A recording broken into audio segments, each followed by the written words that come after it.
Hello, नमस्कार साथियों। आपका एक बार फिर से स्वागत है मेरे चैनल राधे एकेडमी पर।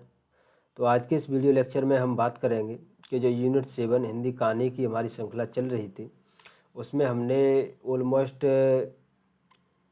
17 कहानियों का अध्ययन कर लिया है। तत्परक अध्ययन जो हमारा चल रहा था वो हमने कर लिया है।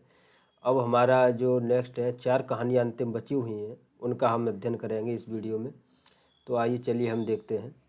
दोस्तों, अगर आपको ये वाले पीडीएफ चाहिए तो आप उसके लिए मेरे टेलीग्राम चैनल पर मुझसे संपर्क कर सकते हैं या मेरे जो व्हाट्सएप चैनल है उस पर संपर्क कर सकते हैं।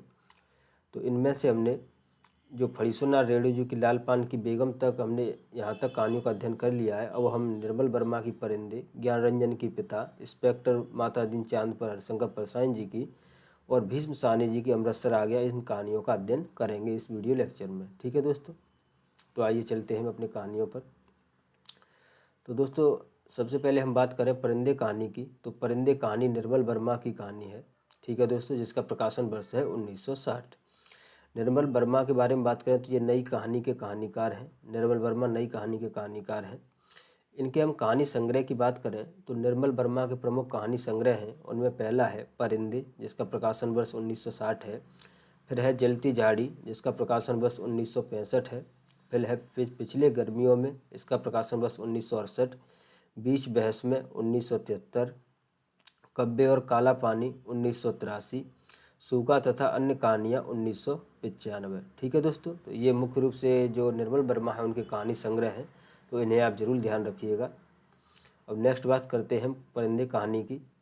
तो परिंदे कहानी में देखिए कि परिंदे जो कहानी है निर्मल वर्मा की, इसी नाम से उनका पहला कहानी संग्रह भी निकलता है, तो परिंदे नाम से ही। तो देखिए कि इस कहानी संग्रह में 7 कहानियाँ हैं, यानी जो परिंदे कहानी संग्रह है इसमें 7 कहानियों का संकलन किया जाता है, जिनके शीर्षक इस प्रकार हैं। देखिए, सबसे पहला है अंधेरे में, फिर है तीसरा गवाह, डायरी का खेल, माया का मर्म, पिक्चर पोस्ट कार्ड, सितंबर की एक शाम और परिंदे। ठीक है दोस्तों, तो ये कहानी शीर्षक इस कहानी संकलन में लगे हुए हैं।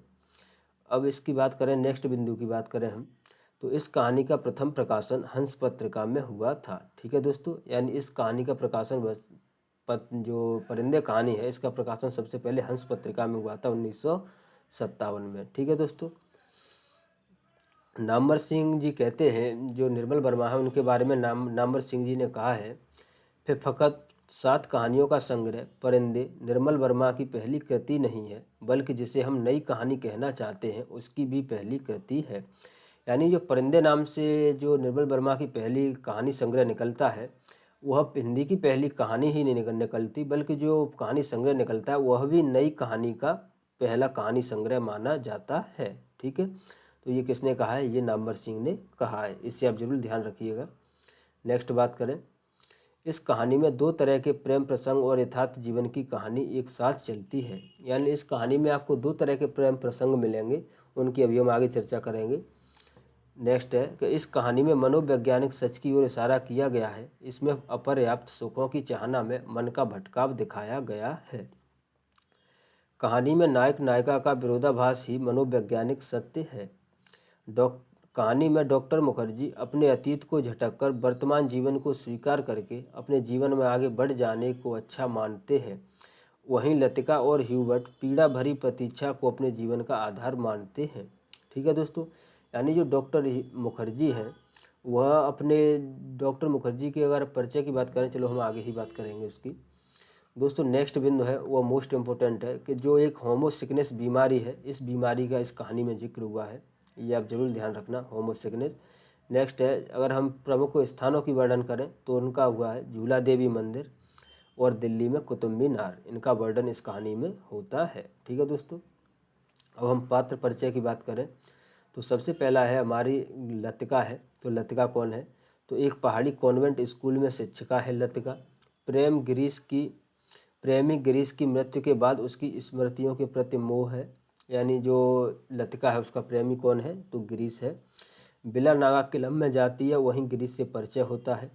गिरीश द्वारा चढ़ाने के लिए दिया गया नाम है मैं ईटर ऑफ कुमायूं। ठीक है, देवदार पर बालों की क्लिप से गिरीश का नाम लिखा है। यानी जो लतिका है उसने जो देवदार के पेड़ हैं उन पर जो बालों की क्लिप होती है उससे गिरीश का नाम लिखा था। ठीक है। नेक्स्ट है हमारे जो पात्र है वह है डॉक्टर मुखर्जी। डॉक्टर मुखर्जी के बारे में देखिए, तो स्कूल में अध्यापक तथा प्राइवेट प्रैक्टिस करते हैं। यानी जो डॉक्टर मुखर्जी हैं वह स्कूल में अध्यापन का भी कार्य करते हैं और साथ में अपने प्राइवेट प्रैक्टिस भी करते हैं। मूलतः बर्मा से के समय पलायन जापानी आक्रमण, यानी जब जापानी आक्रमण हुआ था बर्मा पर तब वो वहाँ से पलायन करके भारत में आ गए थे। रास्ते में पत्नी की मृत्यु हो जाती है। व्यक्तिगत जीवन के विषय में अधिक मुखर नहीं है। फिलोसोफाइड करके बात कहने के आदती हैं। ठीक है, तो वो कौन है? डॉक्टर मुखर्जी। अब हम मिस्टर ह्यूबर्ट की बात करें तो संगीत के शिक्षक हैं। जो मिस्टर ह्यूबर्ट है वह संगीत के शिक्षक हैं। लतिका को प्रेम पत्र लिखते हैं। पियानो पर शोपा तथा चायकोव्स्की के कंपोजिशन बजाते हैं। प्राणघात बीमारी से त्रस्त हैं। फादर एडमंड कौन है? तो वह चौपल के पादरी हैं, मुखर्जी के विरोधी हैं। ठीक है दोस्तों, इनका आप ध्यान रखना। जो फादर एडमंड हैं जो चर्च है उसके पादरी हैं और मुखर्जी के विरोधी हैं। एक है मिस वुड, वह जो कॉलेज है उसकी प्रिंसिपल हैं और साथ ही इन्हें लोग ओल्ड मेड के नाम से पुकारते हैं। फिर हैं सुधा और हेमंती, ये छात्रा हैं, इनका भी परिचय इस कहानी में आता है। फिर है मैरी। मैरी कौन है? तो वो दूसरे स्टैंडर्ड में पढ़ने वाली एक बच्ची है मैरी, इसका भी जिक्र हुआ है। फिर है जूली। जूली कौन है? तो मिलिट्री अफसर से प्रेम पत्र लतिका पकड़ लेती है। यानी जो जूली है वह एक मिलिट्री अफसर है, उससे प्रेम करती है और हॉस्टल में रहती है, छात्रा है जूली। जब उसका प्रेम पत्र आता है तो वह लतिका को डाकिया है, वो लतिका को प्रेम पत्र दे के चला जाता है। गिरीश नेगी कौन है? तो वो कुमाऊं रेजिमेंट में कैप्टन है और साथ में लतिका का प्रेमी है। ठीक है दोस्तों, जो हमने ऊपर देखा तो ये लतिका का प्रेमी है। करीमुद्दीन कौन है? तो वो हॉस्टल का नौकर है। ठीक है, करीमुद्दीन कौन है? तो वो हॉस्टल का नौकर है। अब हम नेक्स्ट बात करें प्रमुख उद्धरण की इस कहानी के, तो प्रमुख पंक्तियाँ देखिए कि मरने से पहले मैं एक दफ़ा बर्मा जरूर जाऊंगा और तब तक क्षण के लिए उनकी आंखों में गीली सी नमी छा जाती। यानी जो डॉक्टर मुखर्जी हैं वो कहा करते कि मैं मरने से पहले एक बार अपने स्वदेश यानी बर्मा जरूर जाऊंगा, और जब वो ये बात बोलते तो उनकी आंखों में आंसू आ जाते थे। नेक्स्ट है कि होम सिकनेस ही एक ऐसी बीमारी है जिसका इलाज किसी डॉक्टर के पास नहीं है। नेक्स्ट है कि उसे याद आया कुछ महीने पहले अचानक उसे ह्यूबर्ट के प्रेम पत्र मिला था, भावुक याचना से भरा हुआ पत्र जिसमें उसने न जाने क्या कुछ लिखा था जो कभी उसकी समझ में नहीं आया। उसे ह्यूबर्ट की इस बचकाना हरकत पर हंसी आई थी, किंतु कहीं न कहीं भीतर ही भीतर उसे प्रसन्नता भी हुई थी कि उसकी उम्र अभी इतनी भी है कि दूसरों को अपनी ओर आकर्षित कर सकती है। ह्यूबर्ट का पत्र पढ़कर उसे क्रोध नहीं आई थी केवल ममता। वह चाहती तो उसकी गलतफहमी को दूर करने में देर न लगती, किंतु कोई सख्त उसे रोके रहती है। उसके कारण अपने पर विश्वास रहता है। अपने सुख का भ्रम मानो ह्यूबर्ट की गलतफहमी से जुड़ा है। यानी जो लतिका है उसे जब ह्यूबर्ट प्रेम पत्र देता है तो ये उसी के संदर्भ में है पंक्ति। मैं कभी कभी सोचता हूँ इंसान जिंदा किस लिए रहता है? क्या उसे कोई और बेहतर काम करने को नहीं मिला? क्या तुमने कभी महसूस किया है कि एक अजनबी की हैसियत से पराई ज़मीन पर मर जाना काफ़ी खौफनाक बात है? ये बात कौन कहता है? तो ये बात डॉक्टर मुखर्जी कहते हैं ह्यूबर्ट से। नेक्स्ट है कि लीड काइंडली लाइट संगीत को सुर मानो एक ऊंची पहाड़ी पर चढ़कर हाँफती हुई सांसों को आकाश की आवाज़ शून्यता में बिखेरते हुए नीचे उतर रहे हैं। बारिश की चौकोर शीशों पर झलमला रही है। मुलायम धूप चौपल के लंबे जिसकी एक महीन चमकीली रेखा ईसा मसीह की प्रतिमा पर तिरछी होकर गिर रही है। मोमबत्तियों का धुआं धूप में नीली सी लकीर खींचता हुआ हवा में तैरने लगा है। नेक्स्ट देखिए, तो नेक्स्ट पंक्ति है कि उसे लगा कि जैसे मोमबत्तियों के धूमिल आलोक में कुछ भी ठोस वास्तविक न रहा हो। चौपल की छत, दीवारें, डेस्क पर रखा हुआ डॉक्टर का सुगढ़र पियानो, सुडोल हाथ और केशर अतीत के धुंध को भेजते हुए स्वयं उस धुंध का भाग बनते जा रहे हों। नेक्स्ट है कि पियानो का हर नोट चिरंतन खामोशी की अंधेरी खोह से निकलकर बाहर फैली नीली धुंध को काटता तराशता हुआ एक भूला सा अर्थ खींच लाता है। गिरता हुआ हर पोज एक छोटी सी मौत है, मानो घने छायादार वृक्षों की कांपती छायाओं में कोई पगडंडी गुम हो गई हो। एक छोटी कुची सी मौत जो आने वाले सुरों को अपनी बची जो मर जाती है, गूंजों की सांसें समर्पित कर जाती है, किंतु मिट नहीं पाती, मिटती नहीं, इसीलिए मरकर भी जीवित है, दूसरे सुरों में लय हो जाती है। तो ये ह्यूबर्ट का चिंतन है। नेक्स्ट देखिए, नेक्स्ट है कि कुछ भी कह लो, अपने देश का सुख कहीं और नहीं मिलता। यहाँ तुम चाहे कितने वर्ष रह लो, अपने को हमेशा अजनबी ही पाओगे। तो दोस्तों, ये सभी जो इस तरह के जो बातें हैं, इस तरह की जो शब्द बोले गए हैं, वो डॉक्टर मुखर्जी के द्वारा ही बोले गए हैं। नेक्स्ट है कि जो वह याद करती है वही भूलना भी चाहती है, लेकिन जब सचमुच भूलने लगती है तब उसे भय लगता है कि जैसे कोई उसकी किसी चीज़ को उसके हाथों से छीन लिए जा रहा है, ऐसा कुछ जो सदा के लिए खो जाएगा। बचपन में जब कभी वो अपने किसी खिलौने को खो देती थी तो वह गुमसुमी होकर सोचा करती थी, कहाँ रख दिया मैंने। जब बहुत दौड़ धूप करने पर खिलौना मिल जाता तो वह बहाना करती कि अभी उसे खोज ही रही है, कि वह अभी मिला नहीं है। जिस स्थान पर खिलौना रखा होता जानबूझकर उसे छोड़कर घर के दूसरे कोने में उसे खोजने का उपक्रम करती। तब खोई हुई चीज़ याद रहती, इसीलिए भूलने का भय नहीं रहता था। तो ये किसके संदर्भ में है? तो ये पंक्तियाँ लतिका के संदर्भ में है। ठीक है दोस्तों, नेक्स्ट देखिए। नेक्स्ट है कि आज वह उस बचपन के खेल का बहाना क्यों नहीं कर पाती। बहाना शायद करती है, उसे याद करने का बहाना, जो भूलता जा रहा है। दिन महीने बीत जाते हैं और वह उलझी रहती है अनजाने में। गिरीश का चेहरा धुंधला पड़ता जाता है। याद वह करती है, किंतु जैसे किसी पुरानी तस्वीर के धूल भरे शीशे को साफ कर रही हो। अब वैसा दर्द नहीं होता, सिर्फ उसको याद करती है जो पहले कभी होता था। तब उसे अपने पर बूंझ कर उस घाव को कुरेदती है, गिलानी होती है। वह फिर जान जो भरता जा रहा है, खुद खुद उसकी कोशिशों के बावजूद भरता जा रहा है। तो ये भी लतिका के संदर्भ में ही है। अब नेक्स्ट देखिए। नेक्स्ट है कि वैसे हम सबकी अपनी अपनी जिद होती है। कोई उसे छोड़ देता है, कोई आखिर तक उससे चिपका रहता है। तो ये डॉक्टर मुखर्जी कहते हैं लतिका को, जब वो समझाते हैं तब। ठीक है, नेक्स्ट है कि किसी चीज़ को न जानना यदि गलत है तो जानबूझकर भूल पाना, हमेशा जोंक की तरह उससे चिपटे रहना, यह भी गलत है। बर्मा से आते हुए मेरी पत्नी की मृत्यु हुई थी। मुझे अपनी ज़िंदगी बेकार इस बात से लगी थी। आज को अरसा गुजर गया और जैसा आप देखती हैं मैं जी रहा हूँ। उम्मीद है कि काफ़ी अरसा और जीऊँगा। ज़िंदगी काफ़ी दिलचस्प लगती है और यदि उम्र की मजबूती न होती तो शायद मैं दूसरी शादी करने में भी न हिचकता।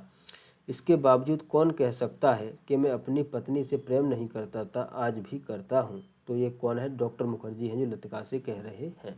ठीक है, अब हम बात करें दोस्तों प्रश्नों की। तो देखिए कि परिंदे कहानी के पात्र हैं, तो इसके आपको पात्र जरूर ध्यान रखने हैं, जिनमें डॉक्टर मुखर्जी हैं, ह्यूबर्ट है, सामनाथ है, लतिका है। तो इनमें से कौन कौन से पात्र हैं जो इस कहानी से हैं?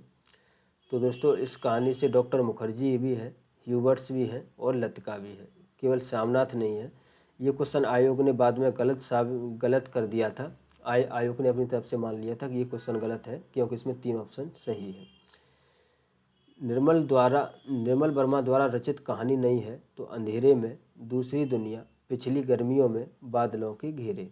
ठीक है, तो निर्मल वर्मा द्वारा जो लिखित कहानी है वह सी नहीं है, पिछले गर्मियों में, क्योंकि ये कमलेश्वर की कहानी है। ठीक है दोस्तों, अब हम नेक्स्ट करते हैं। नेक्स्ट हमारी कहानी है वह है परिंदे। फिर से परिंदे तो अभी हमने कर ली।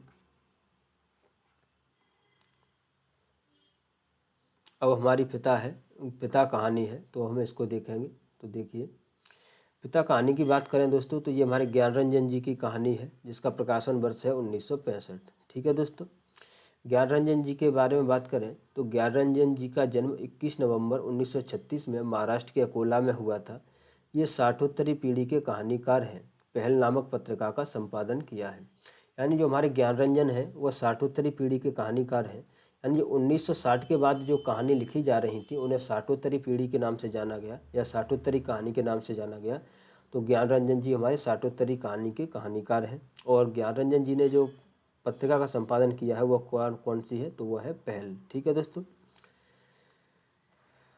अब आगे देखिए, इनके हम प्रमुख कहानी संग्रह की बात करें तो पहला है फैंस के इधर और उधर, इसका प्रकाशन वर्ष 1968 है। फिर है यात्रा, जिसका प्रकाशन वर्ष 1971 है। फिर है छठजीवी, इसका प्रकाशन वर्ष 1977 है। फिर है सपना नहीं, जिसका प्रकाशन वर्ष है 1977। ठीक है दोस्तों, तो ये उनके कहानी संग्रह आप ध्यान रखिएगा। अब हम नेक्स्ट बात करते हैं पिता कहानी की। तो आगे देखिए, इसके बिंदुओं की चर्चा करें। पहला बिंदु है कि यह कहानी फैंस के इधर उधर कहानी संग्रह में संकलित है, जिसमें 12 कहानियाँ संकलित हैं। यानी जो हमारी पिता कहानी है वो फैंस के इधर उधर कहानी संग्रह में संकलित है, जिसमें 12 कहानियों का संकलन किया गया है। जिसमें 12 कहानियाँ हैं, उनके शीर्षकों की बात करें तो उन्हें देखिए आप। सबसे पहले है दिवा सुपनेई, कलह, खलनायिका और बारूद के फूल, आत्महत्या सीमाएं, फैंस के इधर और उधर, सेफ होते हुए, पिता, एक नमूना सार्थक दिन, दिलचस्पी, छलांग और संबंध। तो दोस्तों ये शीर्षक भी आप ध्यान रखिए, आपसे इस तरह का क्वेश्चन पूछ सकता है। और नेक्स्ट हम बात करें, एक मिनट दोस्तों,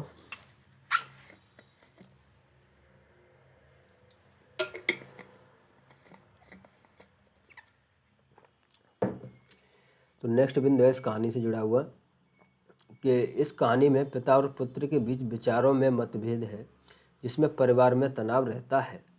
पिता पुरानी पीढ़ी के प्रतिनिधित्व करते हैं और वे स्वाभिमानी हैं और आत्मनिर्भर हैं। पुत्र आधुनिक पीढ़ी का प्रतिनिधित्व करते हैं।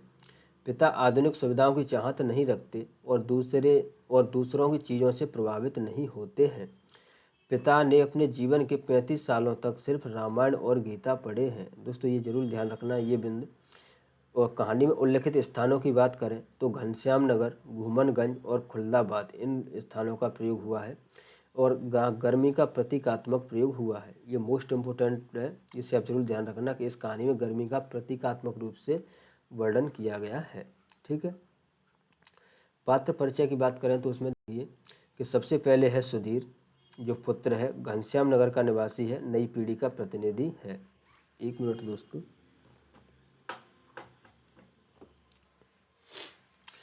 फिर है देवा, जो सुधीर की पत्नी है, यानी जो सुधीर है उसकी पत्नी का नाम क्या है तो देवा है। पिता के बारे में देखिए कि जिद्दी है, लंबे समय से रामायण गीता का पाठ करने वाले हैं, कलकत्ता के हॉल एंडरसन के सिले कोट पहनते थे, ये जिक्र आया हुआ है। नेक्स्ट है कप्तान भाई कौन है तो सुधीर का भाई है, वायुसेना में कार्यरत, बहन का यूनिवर्सिटी का खर्चा बहन करता है। ठीक है, और एक है दादा भाई। तो ये मुख्य रूप से इस कहानी के पात्र हैं। इस कहानी के अब हम प्रमुख उदाहरण देखते हैं तो उन्हें देखिए कि धीरे धीरे सबके लिए सुविधाएं जुटाते रहेंगे, लेकिन खुद उसमें नहीं या कम से कम में शामिल होंगे। पहले लोग उनकी काफ़ी चिरोरी किया करते थे, अब लोग हार गए हैं। तो ये पिता के संबंध में है। नेक्स्ट देखिए कि लड़कों द्वारा बाजार से लाई बेर फटे महंगे फल, पिता कुछ भी नहीं लेते, कभी लेते भी हैं तो बहुत नाक भौं सिकोड़ कर, उसके बेस्वाद होने की बात पर शुरू में ही जोर देते हुए, अपनी अमावट, गजक और दाल रोटी के अलावा दूसरों द्वारा लाई चीज़ों की श्रेष्ठता से उन्हें कभी प्रभावित नहीं होते। वह अपना हाथ पांव जानते हैं, अपना अर्जन, और उसी में उन्हें संतोष है। वे पुत्र जो पिता के लिए कुल्लू या सेब मंगाने और दिल्ली एम्पोरियम से बढ़िया धोतियाँ मंगाकर उन्हें पहनाने का उत्साह रखते थे, अब तेजी से पिता विरोधी होते जा रहे हैं। सुखी बच्चे भी अब गाहे गाहे मुंह बोल खोलते हैं और क्रोध उगल देते हैं। तो ये पिता के संदर्भ में ही है। नेक्स्ट देखिए कि हमारे समाज में बड़े स्वच्छंद रहने देने बेटियों के निजी जीवन को बड़े बूढ़े लोग जैसे बहू के लिए अपना अधिकांश समय बाहर व्यतीत किया करते हैं। अगर कोई शीत युद्ध न होता पिता और पुत्रों के बीच तो वह उन्हें जबरन खींच के नीचे लाकर सुला देता, लेकिन उसे लगा कि उसका युवापन एक प्रतिष्ठा की जिद कहीं चुराए बैठा है। वह इस प्रतिष्ठा के आगे कभी बहुत मजबूर, कभी कमज़ोर हो जाता है और उसे भुगत भी रहा है। और नेक्स्ट देखिए कि दरअसल उसका जी अक्सर चिल्ला उठने को हुआ है, पिता तुम हमारा निषेध करते हो, तुम ढोंगी हो, अहंकारी हो, लेकिन वह वज्र अहंकारी कभी चिल्लाया नहीं। बस कहीं उल्लू एक गत, एक वजन और बीभत्सता में बोल रहा है। रात्रि में शहर का आभास कुछ पलों के लिए मर सा गया है उसको उम्मीद हुई है कि किसी भी समय दूर या पास से कोई आवाज़ अकस्मात उठ आएगी, घड़ी टनाटन जाएगी या किसी दौड़ती हुई ट्रक का तेज लंबा हॉर्न बज उठेगा और शहर का मरा हुआ आवास पुनः जीवित हो जाएगा। पूरा शहर कभी नहीं सोता या मरता। बहुत से सोते हुए जान पड़ने वाले भी संक्षिप्त ध्वनियों के साथ या लगभग ध्वनिहीनता के बीच जगे होते हैं। रात काफ़ी बीत चुकी है और इस समय यह सब सिवाय सोने के कितना निरर्थक है सोचना। इस विचार से कि पिता सो गए होंगे उसे परम शांति मिली और लगा कि अब वह भी सो सकेगा। दोस्तों, इस कहानी की पंक्तियाँ मोस्ट इम्पोर्टेंट हैं प्रश्न के हिसाब से, तो इन्हें आप जरूर ध्यान रखिएगा। अब हम नेक्स्ट कहानी पर अपनी पर आते हैं, वह है इंस्पेक्टर मातादीन चांद पर। ठीक है, तो ये हरिशंकर परसाई जी की कहानी है और इसका प्रकाशन वर्ष है 1968। ठीक है दोस्तों, तो आइए हम इस कहानी की देखें। तो सबसे पहले हम हरिशंकर परसाई जी की बात करें तो हरिशंकर परसाई जी को हिंदी साहित्य में व्यंग्यकार के रूप में प्रतिष्ठा मिली हुई है। तो देखिए कि हरिशंकर परसाई ने हिंदी साहित्य में व्यंग्य विधा को एक नई पहचान दी और उसे एक अलग रूप प्रदान किया। अगर हम इनके कहानी संग्रह की बात करें तो वह है दो नाक वाले लोग, हंसते हैं रोते हैं, भोला राम का जीव। ठीक है, ये उनके प्रमुख कहानी संग्रह हैं। इंस्पेक्टर मातादीन चांद पर अब हम कहानी की चर्चा करें तो इससे जुड़े हुए बिंदुओं को देखिए कि यह कहानी ठिठुरता हुआ लोकतंत्र 1970 कहानी संग्रह में संकलित है, जिसमें 24 कहानियाँ संकलित हैं। इन 24 कहानियों के शीर्षक इस प्रकार हैं, देखिए। ठिठुरता हुआ लोकतंत्र, कर कमल हो गए, वह जो आदमी है ना, राम की लुगाई और गरीब की लुगाई, सदगुरु का कहना, हम बिहार में चुनाव लड़ रहे हैं, छोटी सी बात, इंस्पेक्टर मातादीन चांद पर, फिल्मी रोमांच, प्रेम पुजारी, अगर मैं फिल्म बनाता, मुखड़ा क्यों देखें फोटो में, सवे नेट की कथा,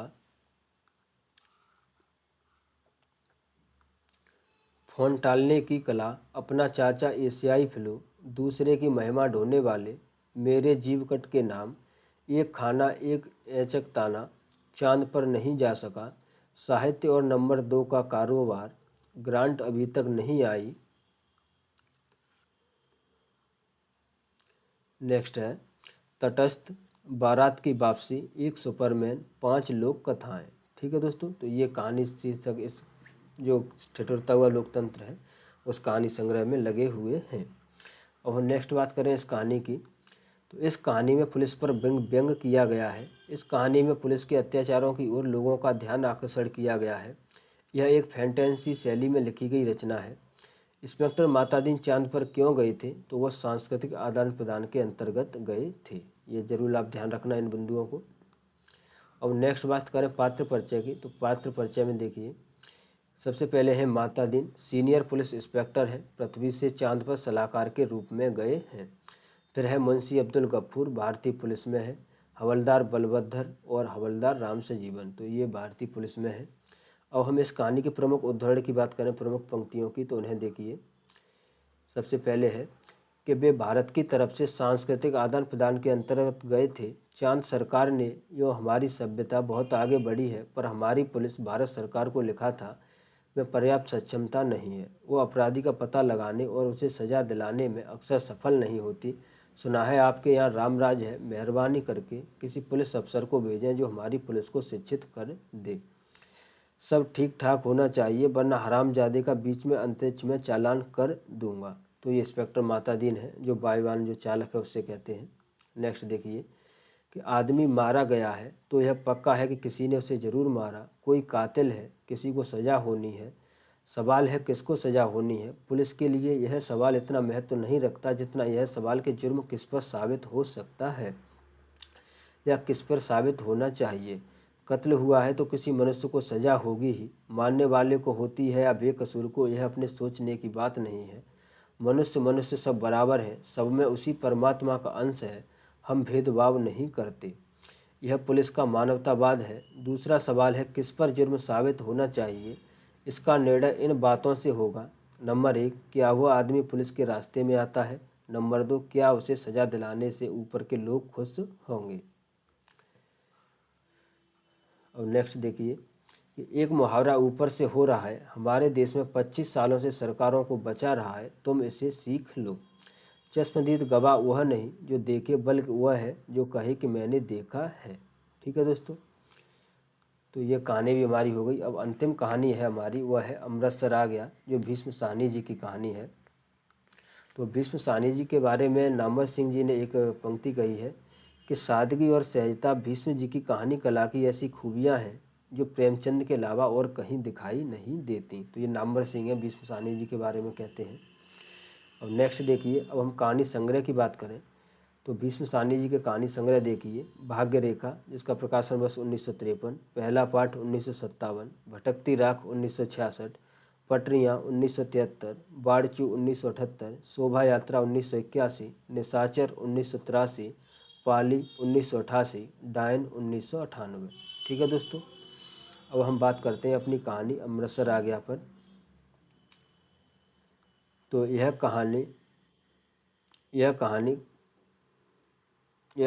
कहानी हमारी पटरियाँ कहानी संग्रह में संकलित है। ठीक है दोस्तों, ये फॉन्ट चेंज होने की वजह से इधर उधर हो गया है। तो यह कहानी हमारी अमृतसर आ गया है, वो पटरियाँ कहानी संग्रह है, उसमें संकलित है, जिसमें कुल 14 कहानियों का संकलन किया गया है। ठीक है, ये आप लिख लेना। इस कहानी का संकलन पटरियाँ जो कहानी संग्रह है उनका उसमें किया गया है, और इसमें 14 कहानियों का संकलन किया गया है। उनके शीर्षक देखिए, तो सबसे पहले है पटरियाँ, अमृतसर आ गया, ललक, नया मकान, तस्वीर, मौका परस्त, जख्म, पैरों का निशान, अभी तो मैं जवान हूँ, रास्ता, इंद्रजाल, डोरे, ढोलक और भगोरा। ठीक है दोस्तों, तो इन शीर्षकों को आप ध्यान रखिए। अब हम इस कहानी के अन्य बिंदुओं पर देखें तो देखिए कि यह कहानी मैं शैली में लिखी गई है दोस्तों। ठीक है, यह कहानी मैं शैली में लिखी गई है। यह कहानी भारत के विभाजन के दौरान सेट की गई है, और इसमें पाकिस्तान से भारत से सीमावर्ती शहर अमृतसर की ओर यात्रा करने वाले शरणार्थियों के भयावह अनुभवों का वर्णन है। इस कहानी में ज़मीन के बंटवारे से लोगों के दिलों में पड़े कड़वे असर को दिखाया गया है। यह कहानी बताती है कि ज़मीन से उखड़ने के बाद भी लोगों की सांसों में बसे सूत्रों को निस्तेज नहीं किया जा सका। इस कहानी को 2012 में थिएटर निर्देशक विनोद कुमार ने एक हिंदी मंची नाटक में रूपांतरित किया था। ये दोस्तों जो भी बिंदु है इन्हें आप जरूर ध्यान रखिए, मोस्ट इम्पोर्टेंट है। दोस्तों इस कहानी में जो रेल यात्रा है उसमें जो स्टेशन आते हैं, तो सबसे पहले स्टेशन आता है वजीराबाद का, जहाँ पर एक बच्ची और एक पत्नी और हलवाई चढ़ते हैं। फिर आता है झेलम, फिर हरबंसपुरा, फिर अमृतसर। ठीक है, इन्हें आप ध्यान रखिए क्रम से। अब हम पात्रों की बात करें तो सबसे पहले है कथानायक, कथावाचक। दिल्ली में होने वाले स्वतंत्रता दिवस समारोह देखने के लिए कथावाचक जा रहा है। एक बाबू है जो पेशावर का है, एक सरदार जी है जो लाम के किस्से सुना रहे हैं और बर्मा की लड़ाई में भाग ले चुके थे, और साथ ही वो लाम के किस्से सुनाते जा रहे हैं। 3 पठान व्यापारी हैं। ठीक है दोस्तों, इन्हें भी आप ध्यान रखिए, और एक बुढ़िया है। ठीक है, और नेक्स्ट बात करें तो प्रमुख उद्धरण देखिए इस कहानी के प्रमुख पंक्ति। उन दिनों के बारे में सोचता हूँ तो लगता है हम किसी झुटपुटे में जी रहे थे। शायद समय बीत जाने पर अतीत का सारा व्यापार ही झुटपुटे में बीत जान पड़ता है। ज्यों-ज्यों भविष्य के पट खुलते जाते हैं, यह झुटपुटा और भी गहराता चला जाता है। मेरे सामने बैठे सरदार जी बार बार मुझसे पूछ रहे थे कि पाकिस्तान बन जाने पर जिन्ना साहब बम्बई में रहेंगे या पाकिस्तान में, और मेरा हर बार यही जवाब होता, बम्बई क्यों छोड़ेंगे। कुछ लोग अपने घर छोड़कर जा रहे थे, जबकि अन्य लोग उनका मजाक उड़ा रहे थे। कोई नहीं जानता था कि कौन एक कदम सही है, कौन ठीक रहेगा, कौन आज़ाद हो जाने का। पाकिस्तान बन जाने का जोश था तो दूसरी ओर हिंदुस्तान की आज़ादी की तैयारियां भी चल रही थीं। जगह दंगे भी हो रहे थे और कौमें जोश जगह थी। इस पृष्ठभूमि में लगता देश आज़ाद हो जाने पर दंगे अपने आप बंद हो जाएंगे। वातावरण में इस झुटपुट में आज़ादी की सुनहरी धूल सी उड़ रही थी, और साथ ही साथ अनिश्चित भी डोल रहा था। नेक्स्ट देखिए, नेक्स्ट है कि जितनी देर कोई मुसाफिर डिब्बे के बाहर खड़ा अंदर आने की चेष्टा करता, ओहो एक मिनट दोस्तों, हाँ देखिए कि जितनी देर कोई मुसाफिर डिब्बे के बाहर खड़ा अंदर आने की चेष्टा करता रहे, अंदर बैठे मुसाफिर उसका विरोध करते रहते हैं, पर एक बार जैसे तैसे वो अंदर आ जाए तो फिर उसका विरोध खत्म हो जाता है, और वह मुसाफिर जल्दी ही डिब्बे की दुनिया का निवासी बन जाता है, और अगले स्टेशन पर वही सबसे पहले बाहर खड़े मुसाफिरों पर चिल्लाने लगता है कि यहाँ जगह नहीं है। नेक्स्ट है कि बहुत बुरा किया है तुम लोगों ने, बहुत बुरा किया है। बुढ़िया ऊंचा ऊंचा बोल रही थी कि छोटी सी बच्ची है, तुम्हारे दिल में बिल्कुल भी दया नहीं है। शहर में आग लगी थी, बात डिब्बे भर के मुसाफिरों को पता लग गई और वे लपक लपक कर खिड़कियों में से आग का दृश्य देखने। जब गाड़ी शहर छोड़कर आगे बढ़ गई तो डिब्बे में सन्नाटा सा छा गया। मैंने घूमकर डिब्बे के अंदर देखा। दुबले बाबू का चेहरा पीला पड़ गया था और माथे पर पसीना की परत किसी मुर्दे के माथे की तरह चमक रही थी। मुझे लगा जैसे अपनी अपनी जगह बैठे सभी मुसाफिरों ने अपने आसपास में बैठे लोगों का जायजा ले लिया है। सरदार जी उठकर मेरी सीट पर आ बैठे और नीचे वाली सीट पर बैठा पठान अपने दो साथी पठानों के साथ ऊपर वाली बर्थ पर चढ़ गया। यही क्रिया शायद रेलगाड़ी के अन्य डिब्बों में भी चल रही थी। डिब्बे में तनाव आ गया, लोगों ने बतियाना बंद कर दिया। अंतिम है कि डिब्बे में तरह तिरछी मुद्राओं में मुसाफिर पड़े थे। उनकी बीभत्स की तरह आड़ी मुद्राओं को देखकर लगता डिब्बा लाशों से भरा है। तो दोस्तों, यूनिट 7 जो हमारी हिंदी कहानी है वो हमारी पूर्ण रूप से समाप्त हो चुकी है। तो आप इनका अध्ययन करिए। दोस्तों, मैंने सभी बिंदुओं को इसमें रखा हुआ है। अगर आपको इनका PDF चाहिए तो आप मुझे टेलीग्राम और व्हाट्सएप पर मेरे से संपर्क कर सकते हैं। वहाँ पर आपको इन कहानियों का ये पूरा PDF मिल जाएगा। तो आप जुड़िए। दोस्तों, आपसे एक विनती है, कृपया करके मेरी वीडियो को शेयर कीजिए और साथ ही चैनल को सब्सक्राइब कर लीजिए, जिससे आपको आने वाले सभी वीडियो के नोटिफिकेशन मिल जाएं। मैं पूरा UGC नेट का सिलेबस इसी तरह कराऊंगा। तो दोस्तों, मिलते हैं नेक्स्ट वीडियो में। धन्यवाद।